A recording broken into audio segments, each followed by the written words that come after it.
As fellow Arrowhead hunters out here on the frozen tundra today on the 27th. The wind is about 45 miles an hour.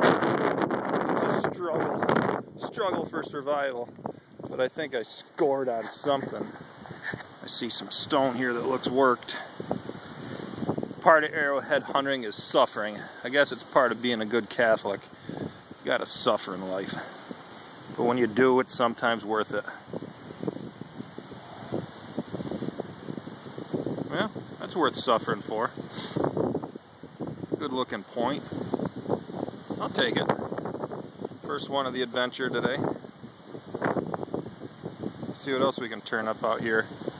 As long as I don't get blown away. The gusts are like 45, 50 miles an hour. They're brutal. See how long I can last out here, but when you're finding good points, it's worth it. Over and out.